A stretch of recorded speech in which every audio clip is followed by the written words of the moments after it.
আমি এখানে এসেছি কারণ আমি বুঝতে পারছি না ভুলটা কোথায় হলো। আমি মিথ্যে বলিনি, আমি কাউকে ঠকাইনি, আমি অন্যায়ের পাশে দাঁড়াইনি। আমি যা করেছি সব নিয়ম মেনে, সব ঠিকভাবে। তবু আমি হারলাম। শুধু হারলাম না, মানুষ আমাকে এমনভাবে দেখছে যেন আমি কিছুই বুঝিনি, যেন আমার সব চেষ্টা মূল্যহীন। বাবা, এটা খুব কষ্ট দেয়। ভুল করলে মানুষ সহ্য করে, কিন্তু ঠিক থেকেও হেরে গেলে নিজের উপর বিশ্বাসটাই ভেঙে যায়। আমি বহু বছর ধরে একটাই কথা শুনে এসেছি, সৎ থাকলে শেষ পর্যন্ত জয় আসবেই।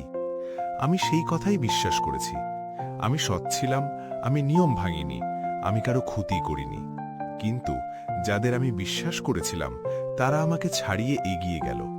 তারা একটু চালাকি করেছিল, একটু সুবিধা নিয়েছিল, আর আজ তারা সফল। আর আমি দাঁড়িয়ে আছি প্রশ্ন নিয়ে, আমি কি বোকা ছিলাম? আমি রাতের পর রাত ঘুমোতে পারি না। মাথার ভেতরে একটাই কথা ঘোরে, আমি কি একটু অন্যরকম হলে বাঁচতাম? আমি কি একটু নিজের কথা ভাবলে আজ এই জায়গায় দাঁড়াতে হতো না? মানুষ এখন আমাকে উপদেশ দেয়, সময় বুঝে চলতে হয়, সব জায়গায় সত্য বলা যায় না। এই কথাগুলো শুনে আমার বুকের ভেতরের রাগ আর লজ্জা একসাথে জমে ওঠে। রাগ হয় কারণ আমি জানি আমি ভুল করিনি। লজ্জা হয় কারণ আমি জিততে পারিনি। আমি নিজের সাথে লড়ছি, একদিকে আমার বিশ্বাস, অন্যদিকে আমার ফলাফল। আমি বিশ্বাস করতে চাই যে ঠিক থাকা মানেই শান্তি, কিন্তু আমার জীবনে শান্তি নেই। আমি ভাবতে শুরু করেছি, সত্য কি আদৌ মূল্যবান, নাকি এটা শুধু গল্পের জন্য? আমি এই প্রশ্নগুলো কাউকে করতে পারি না, কারণ সমাজ শুধু জয়ী মানুষকেই শুনতে চায়, হারার গল্প কেউ শোনে না, বিশেষ করে যখন হারার পেছনে কোনো অন্যায় নেই। এই দ্বন্দ্ব আমাকে ভিতর থেকে খেয়ে ফেলছে। আমি আয়নার সামনে দাঁড়িয়ে নিজেকে প্রশ্ন করি, তুমি ঠিক ছিলে, কিন্তু তুমি কি সুখী? আমি কোনো উত্তর পাই না। এই জন্যই আমি এখানে এসেছি, এই বটগাছের নিচে।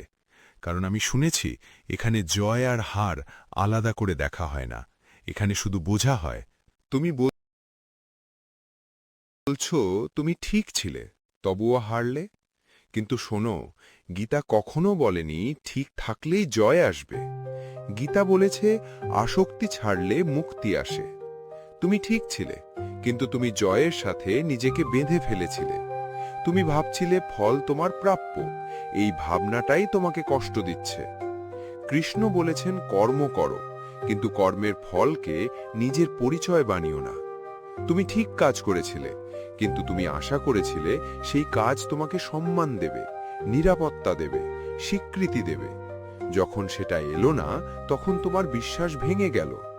আসলে ভাঙল তোমার অহংকার। সত্য অহংকার ভাঙে, মিথ্যে অহংকার নয়। তুমি ভাবছো যারা চালাকি করেছে তারা জিতে গেছে, কিন্তু তুমি জানো না তারা কি হারিয়েছে।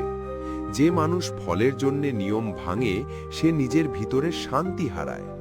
তুমি যে কষ্ট পাচ্ছ সেটা ক্ষণস্থায়ী, কিন্তু তারা যে অভ্যেস তৈরি করেছে সেটা তাদের সাথে থাকবে। সত্য সব সময় তৎক্ষণাৎ পুরস্কার দেয় না, কিন্তু মিথ্যে সব সময় সুদ নেয়। তুমি যদি আজ সত্য ছেড়ে দিতে চাও শুধু এই কারণে যে তুমি হারলে, তাহলে তুমি শুধু ফলের জন্য সত্যকে ধরেছিলে। সেটা সত্য নয়, সেটা লেনদেন। সত্য তখনই সত্য হয় যখন তুমি জানো ফল না পেলেও তুমি এই পথই বেছে নিতে। গীতা বলে জয় আর হার সমান দৃষ্টিতে দেখো, কারণ দুটোই ক্ষণস্থায়ী। তুমি আজ হারছো, কাল জিততে পারো, কিন্তু যদি আজ তুমি নিজেকে হারাও তাহলে আর কিছুই থাকবে না। তুমি ভাবছো সবাই এগিয়ে গেছে আর তুমি পিছিয়ে পড়েছ, কিন্তু যে মানুষ নিজের বিশ্বাস নিয়ে দাঁড়িয়ে থাকে সে পিছিয়ে পড়ে না, সে ভিত গড়ে। ভিত চোখে দেখা যায় না, কিন্তু ঝড় এলে সেটাই মানুষকে দাঁড়িয়ে রাখে। আজ তুমি প্রশ্ন করছো কারণ তুমি সত্যকে সহজ বলে ভেবেছিলে। সত্য সহজ নয়, সত্য শক্ত। আমি তোমাকে বলছি না সহ্য করো, আমি বলছি বোঝো। বোঝো কেন তুমি কষ্ট পাচ্ছ। তুমি কষ্ট পাচ্ছ কারণ তুমি ঠিক কাজের বদলে ঠিক ফল চেয়েছিলে। যেদিন তুমি কাজকে ধর্ম হিসেবে নেবে আর ফলকে ঈশ্বরের হাতে ছেড়ে দেবে, সেদিন জয় আর হার তোমাকে ভাঙবে না। আজ তুমি হেরেছ, এটা সত্য, কিন্তু তুমি নিজেকে হারাওনি। এইটাই সবচেয়ে বড় জয়। যেদিন তুমি বুঝবে যে তোমার মূল্য কোনো ফলাফলে বাধা নয়, সেদিন গীতা শুধু বই থাকবে না, জীবন হবে।